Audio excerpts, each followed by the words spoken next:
So whether you use a traditional ice cream churn machine or a Ninja Creami, these top 5 tips will drastically improve the texture, scoopability, and flavour. I really wanted to do a scientific approach to overrun this week, but we've got visitors over from England and I just haven't managed to make the time work. So instead today, I'm going to give you tips on how to improve your ice cream no end with 5 simple bullet points. The first one is balancing your sugar. May sound really simple, but balancing an ice cream recipe is a complex task of making sure your solids, your water content, your sugar content is all in line to create not only the texture that you want, but the scoopability as well. Sugar is nearly all solids, so that contributes a lot to your balanced ice cream or gelato recipe. One of sugar's main jobs within ice cream is the control of ice crystal formation. It slows down the freezing, which enables smaller ice crystals to form, which gives you a better mouthfeel. Too little sugar, your ice cream will freeze solid as a rock and will be huge, huge ice crystals, which will really taste unpleasant. For churned ice cream, sugar is ultra important, or sugar substitutes. So you're gonna make sure you balance that correctly. With a freezing point of around -3 Celsius and a serving temperature of -14 Celsius, that is the perfect spot to balance your ice cream recipes. For a Ninja Creami, you can actually get away with a little bit less because you can respin. That respin covers a certain amount of sugar's important factor within an ice cream. But the problem then comes once you put that half-eaten tub back in the freezer, you are left with once again a solid block of ice, and the ice crystals are only going to get larger from there. Not all sugars and sugar substitutes are created equally. You have your standard table sugar, otherwise known as sucrose, dextrose, glucose, invert sugar, corn syrup, which is basically glucose. High fructose corn syrup does not have a place in ice cream. Sugar substitutes such as erythritol, allulose, xylitol, all these things act differently in ice creams, so you've got to make sure you know what you're doing. The next one is stabilizers. Don't fear the stabilizer. If you're one of these people that has a fear of using unknown food items, then stick to something like guar or xanthan. Guar is made from the dried and powdered beans from a tree, and xanthan is made by a scientific reaction. Both are really easy to use and can drastically improve your ice cream results. What do? In simplified form, they grab hold of excess free water, bind it up into a higher viscosity base that hides and masks a lot of that iciness that you would otherwise get by having too much water in your ice cream. They can also help improve texture by creating a different mouthfeel within the ice cream base. It will freeze differently relative to the amount of sugar that you have in your base as well. So if you want something scoopable, balance that sugar, then add that tiny amount of stabilizer and you'll be much, much closer to where you want to be. The difference between just right and too much in stabilizers is minimal. If you use cup measurements, teaspoons and tablespoons, you may struggle using stabilizers. All I can say is keep working at it and you will figure out the exact amount you need using those measurements.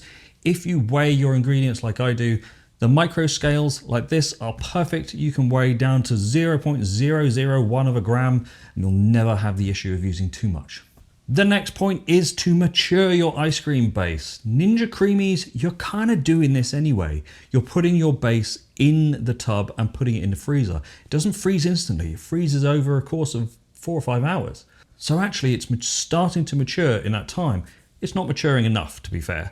And there's no way around that apart from leaving it in the refrigerator to mature overnight before putting it in the freezer. But you are then extending your freezing time drastically. For a churned ice cream, you can absolutely chill your base down using ice and water baths, but you're missing that stage to increase flavor, to allow fat crystallization, to allow stabilizer hydration, to allow all your solids to completely hydrate and interlink. You're also missing that stage where proteins completely break down and form a new matrix within your ice cream base. All this happens within a 12 to 24 hour period within your refrigerator. So if you really want to take something like a deep chocolate flavor to the next level, mature it for 24 hours in the refrigerator. For those with the Ninja Creami, You will often find that other people's recipes have that big hump in the middle, the Ninja Creami hump, as the term goes. That is for a few reasons. One, mainly because of imbalanced recipes, but two, also due to the lack of complete hydration. As the freezing happens from the outside in, it pushes that excess water, and lack of completely hydrated material out the middle creates that hump. Not good for your machine because it's pushing down on the only part of the blade that doesn't really have any teeth. So something to note. The next one is a misunderstanding of fat and the job it plays within ice cream and gelato. A lot of people think that the higher the fat content, the better the ice cream is. That just is not the case. Some flavors really do benefit from high fat levels. Others, you really don't want that fat level. Traditional US ice cream has fat content of anywhere between 10 and 13 to 14%. In Europe, that fat content can go much higher because of the way the cream is made.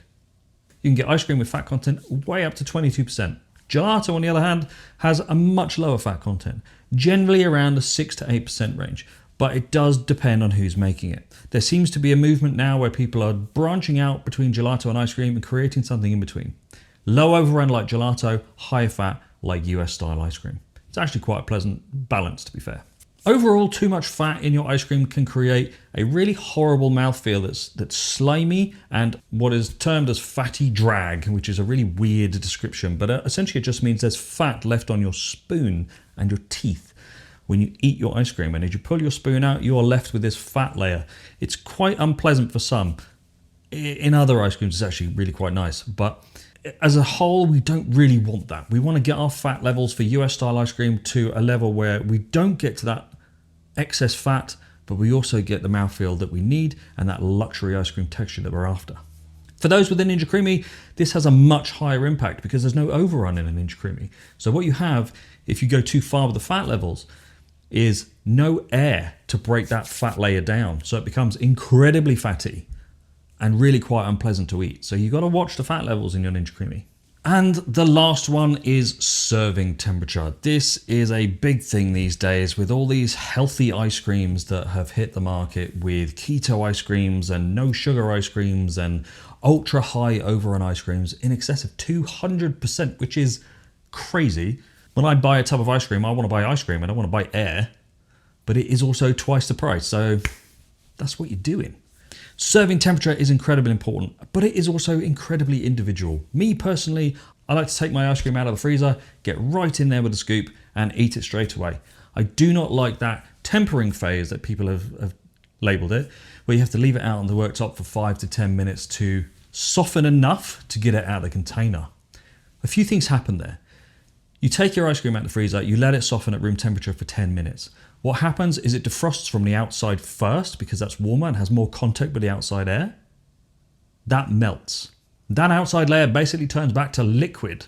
So when you do eventually manage to scoop some out, that liquid phase of ice cream on the outside of your tub then hardens back off when it goes in the freezer, turns into extremely large ice crystals, has a really weird shiny texture because you've lost all that overrun as well, and suddenly you've got this disgusting layer on the outside of your ice cream.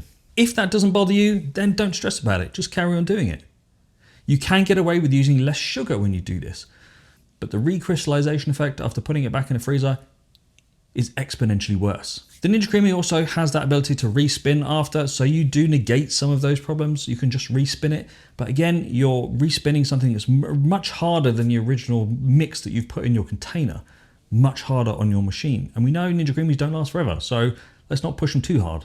On average, my serving temperature is between -14 and -14.5 Celsius. That for me is perfect. Straight in, straight out, no liquid phase. The ice cream can go back in the freezer and maintain its perfect texture for a long time.